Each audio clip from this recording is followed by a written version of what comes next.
Hello, my friends. This is Lynda Lippin, and welcome to the Pilates Goddess podcast.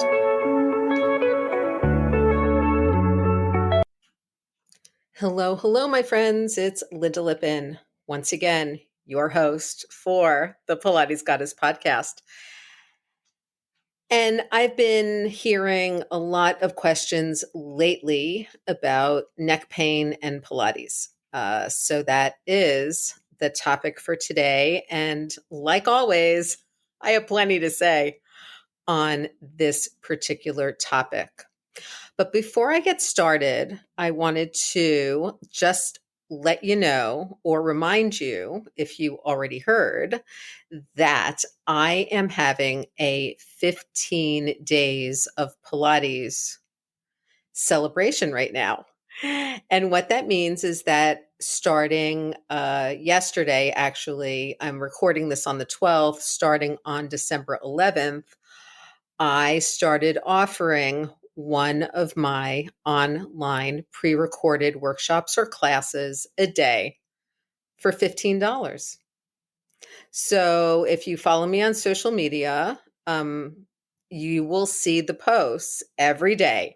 They come up at midnight. My email list gets an email at midnight every day. And you'll know what's available for sale and download that day. Know that all of these workshops and all of these online classes are worth $30 to $97, and they're only available for one day, 24 hours.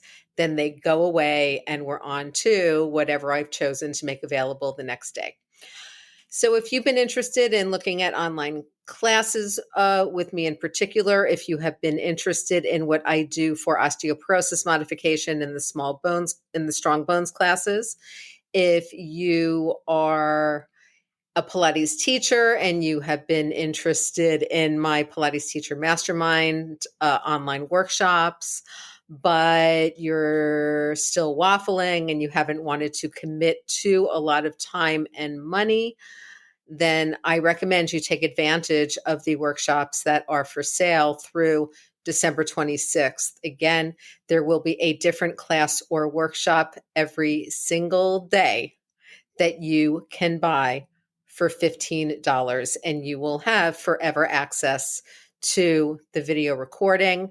And I'm super excited about this because this is all really good work and I think it's needed, and I would love to get it out to more people. And if you're listening to this and you have already taken some of my online Pilates Teacher Mastermind workshops or did my program for a year or two of Pilates Teacher Mastermind VIP, please pass this on to your friends, because a lot of these are some of the workshops that I did for you guys originally in Pilates Teacher Mastermind VIP. And I just want you guys to know that you are not exhausting my online resources over these 15 days. I have at least 40 or 50 pre-recorded workshops sitting in my cloud. I have well over 120 pre-recorded online Pilates classes. So I got a lot to give to you guys. Plus, I'm always doing new online live courses. So look for new Pilates Teacher Mastermind program in 2023, and please feel free to, get on the stick and get some of these $15 downloads while you can. So moving on, let's talk about neck pain and Pilates. First of all, I want to differentiate between the clients who come in with a documented neck issue. Okay. And what I mean by that is that when they come in, you hear from them that they have a disc herniation, or they have stenosis cervical, or they have a degenerated disc, or they have degenerated vertebrae. I, for example, have degenerative vertebrae and disc in my neck. And the degeneration is very clear. It's very obvious. It's on the right side. And it causes me, some neck pain and some neck stiffness. But also, when it gets bad, I get kind of electrical shocks between my index finger and my thumb in my right hand. So far, no weakness, no muscle wasting, none of that. But I'm going to tell you the things that kind of exacerbate my neck situation. Because some of these are, I'm going to bet, cues and positions that you might actually consider using for some of your clients with neck pain, because it might not be obvious that they would be bad or funky.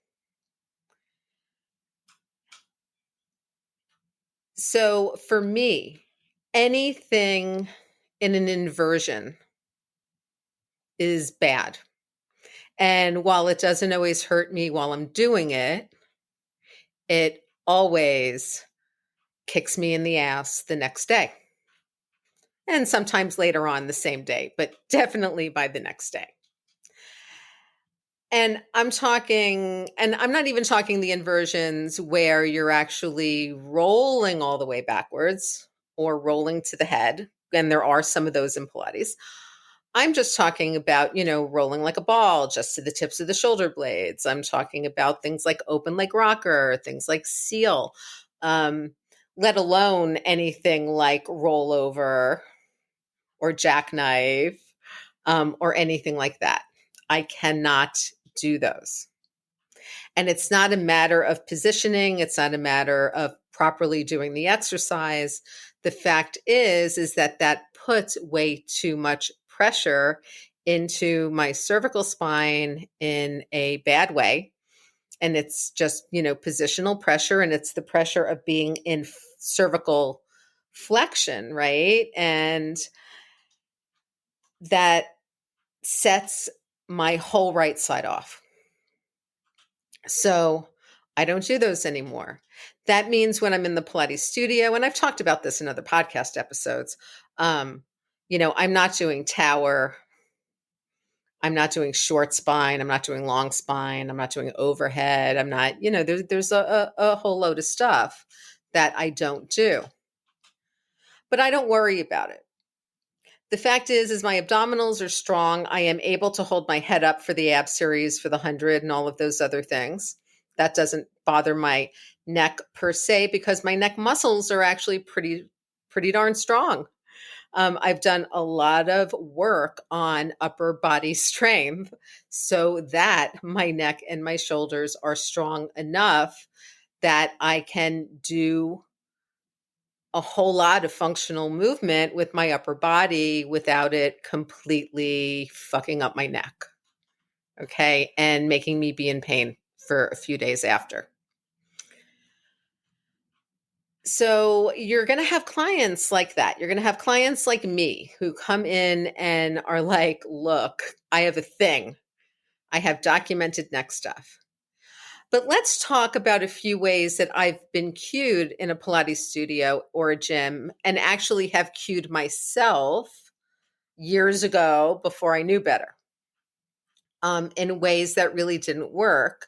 And I've spoken, I spoke to my neurologist about this and showed her the things that I'm doing now as opposed to the things that I used to do. And she was in complete agreement that what I'm doing now is just so much better for my neck. And for everybody's neck.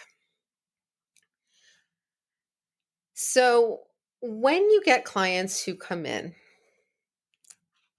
with documented neck stuff, a lot of times what you're going to notice is that they have a distinct amount of muscle kind of tension, we might say, around the neck and shoulders. Sometimes, depending on, what they do for a living, they might be quite round in the upper body and actually pulled forward in their shoulders. The first thing that you want to do with anybody coming into your studio is get them to get their sacrum down and get their pelvis in a heavy, I'm going to say neutral pelvis position. I have a whole episode on neutral spine and how I hate the phrase neutral spine, refuse to use it, and think it's kind of just a fucked up, weird phrase that's meaningless. But neutral pelvis is something I love. And that's because for me, neutral pelvis, in terms of cueing words, is if you're laying on your back, that your sacrum is really heavy, that your hip bones are heavy, that your hip bones are wide, right? That your lower back is not pushed down into the mat, nor is it artificially lifted up, but it's kind of wherever it lives, right? And your heaviness is really in the back of your skull, across your shoulder blades, and across your sacrum and the back of your pelvis. Now, your ribs may come back a little bit more, your lower back, everyone has a different curve, everyone has a different cervical curve. But usually, if you can get their pelvis to be in a somewhat neutral place, they're going to be able to get a sense of at least lifting up out of their lower backs. And if you can get a sense of lifting up your spine, right, from kind of your pelvic floor up through your lower back and allowing your lower back to go a little bit forward and up in its natural curve, and then lifting up the ribs a little bit from there. And in fact, just lifting up the lower spine and kind of pulling in, around the 3 dimensions of your torso and your abs and your powerhouse is going to start to lift the ribs a little bit. And then I will simply ask people to maybe look slightly up to get a little lift out of their neck and just to open up their collarbones and breathe. Open up the collarbones and breathe. So many teachers, and I've been guilty of this in my career. I mean, it's been like 34 years now. So, I've done all the bad things.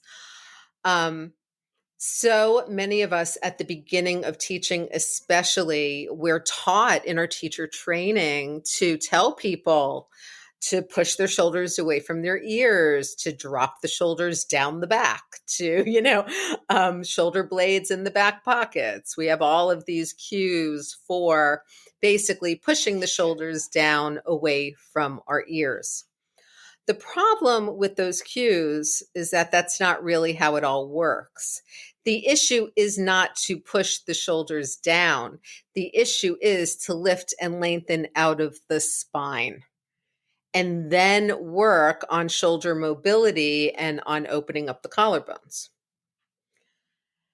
When you tell your clients to push their shoulders down away from their ears or back towards their back pockets, here's what happens.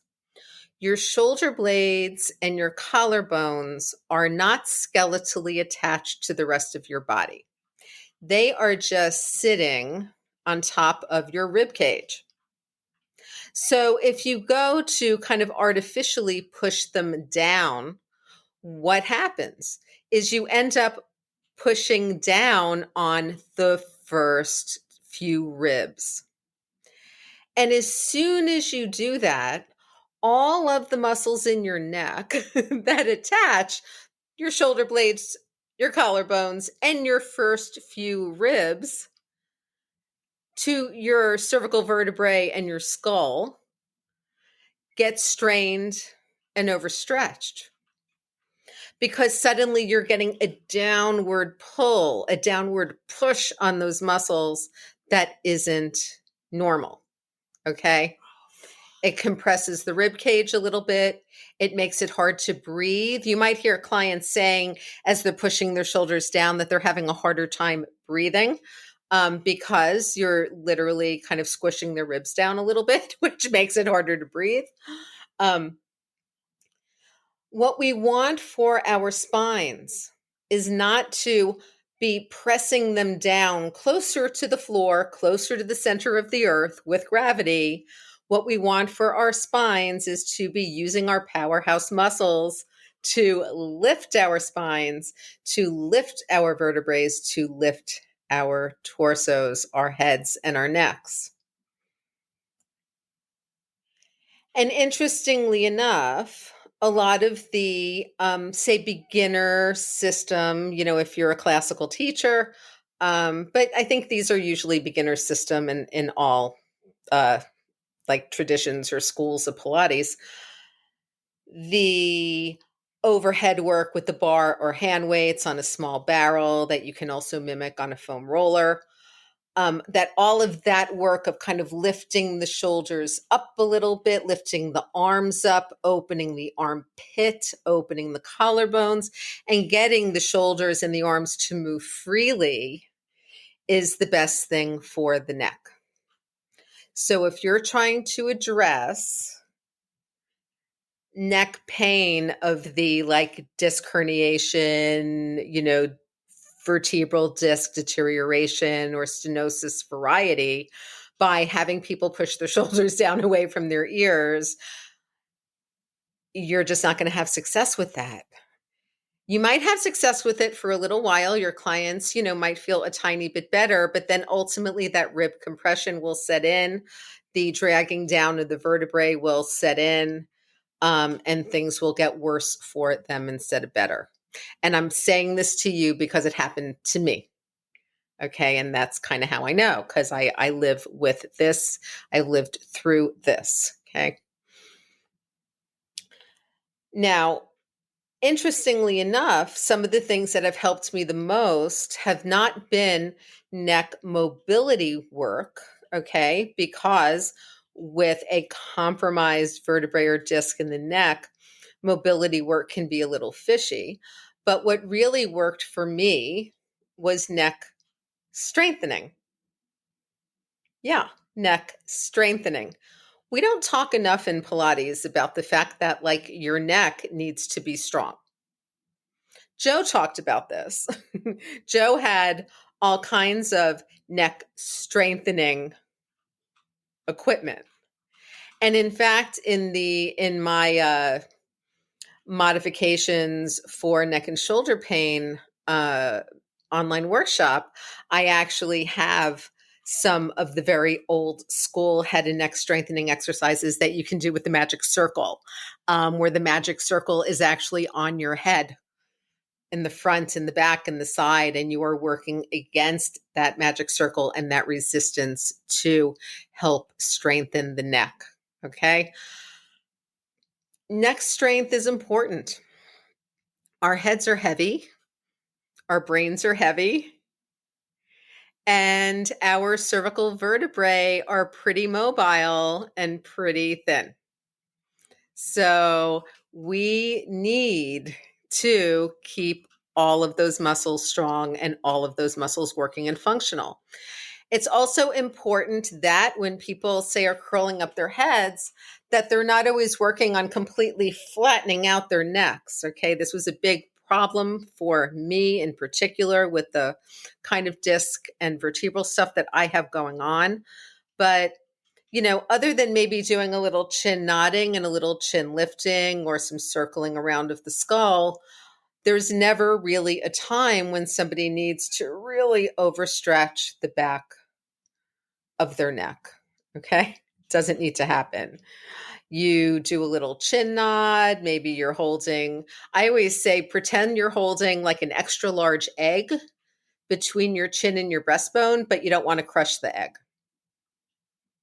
And then the ribs and the rest of the spine do the other work, say for keeping the head up for the 100 or the ab series or whatever.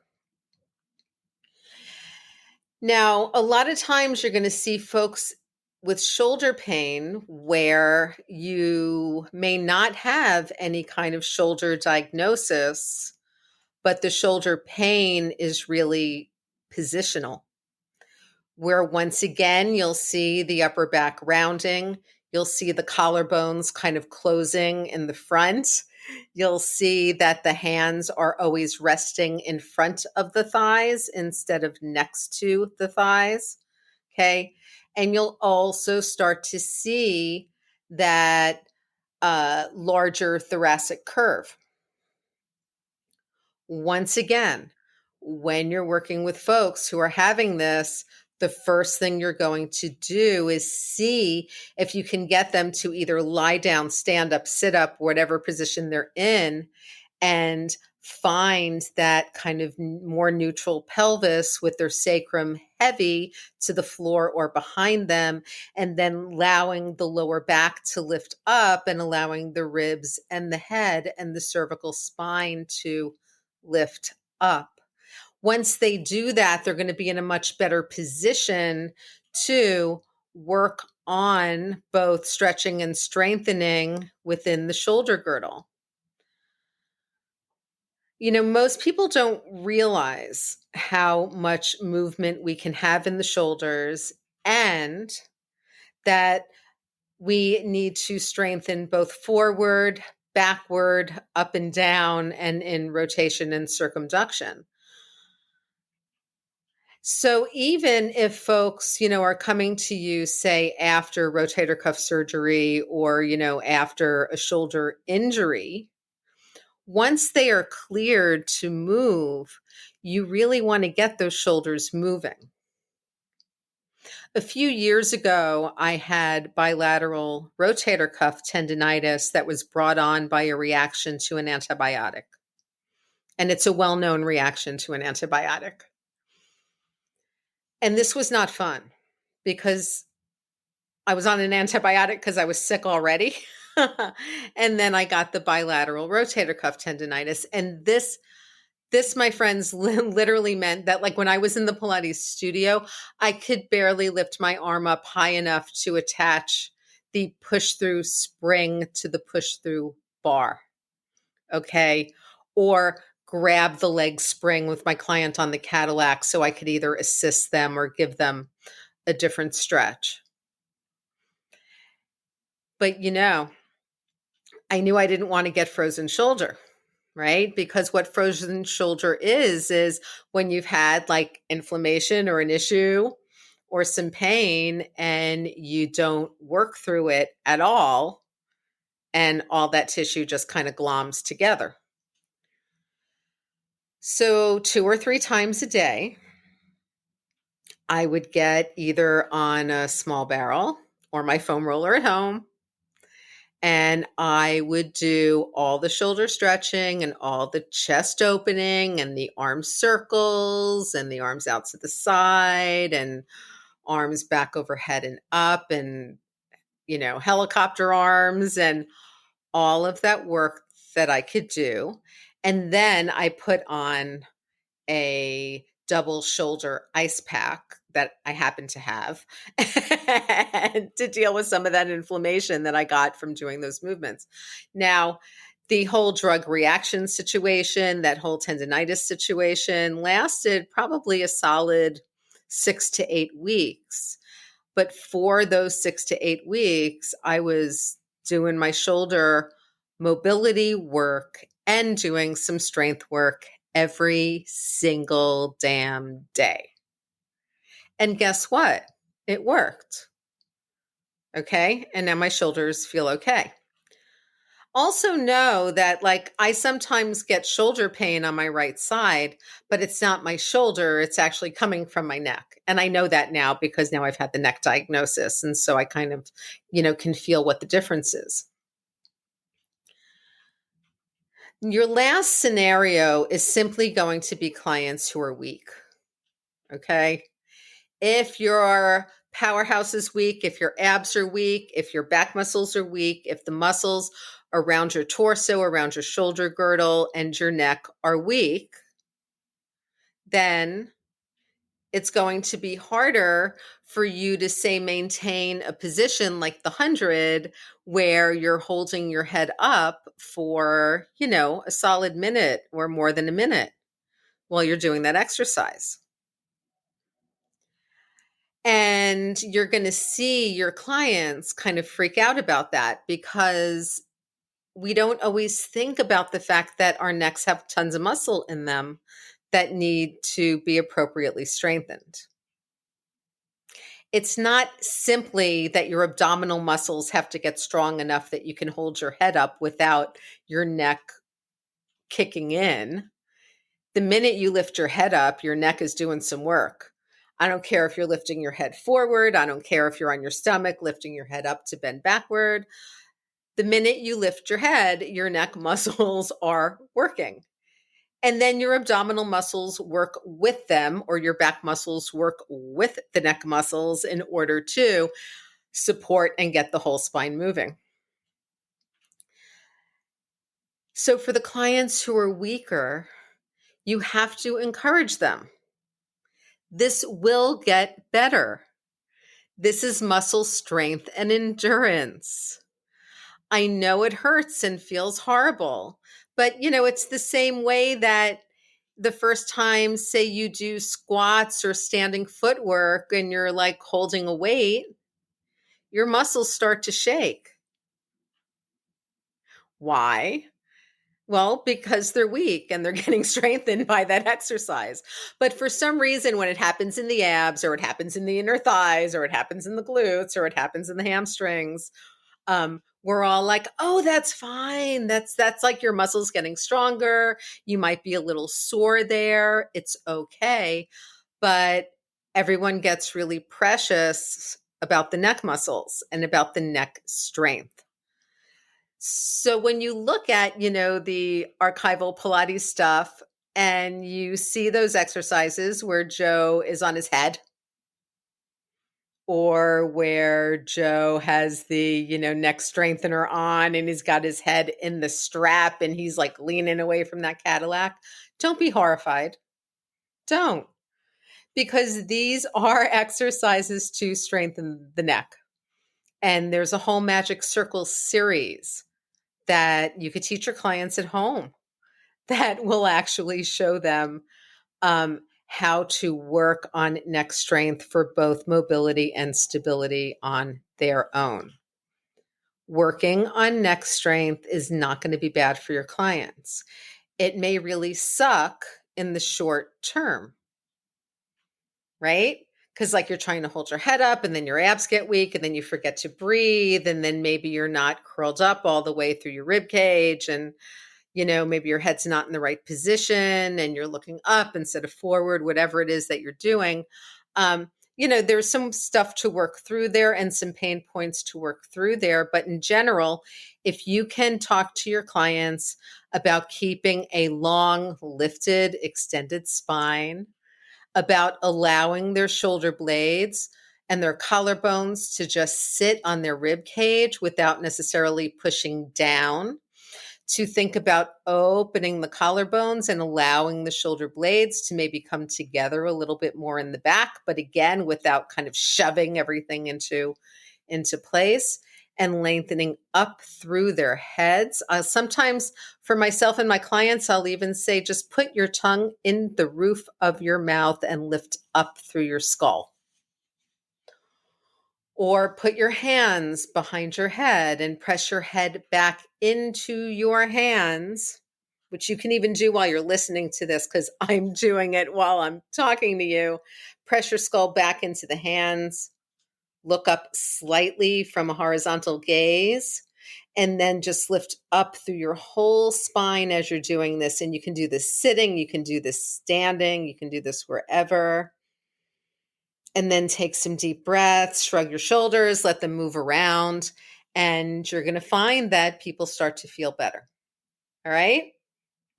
So just to recap, number one, there are folks with documented neck and shoulder injuries. And when you have those people, you have to take those injuries seriously. And if you're not sure how, you're going to reach out to me or a teacher, like me, so somebody who helped train you. And you're going to ask. And you're going to kind of find out what to do and what not to do. If you're comfortable, reach out to their physical therapist or their physician if they've given you permission to do that. Second thing, there's a whole lot of folks with simply tight,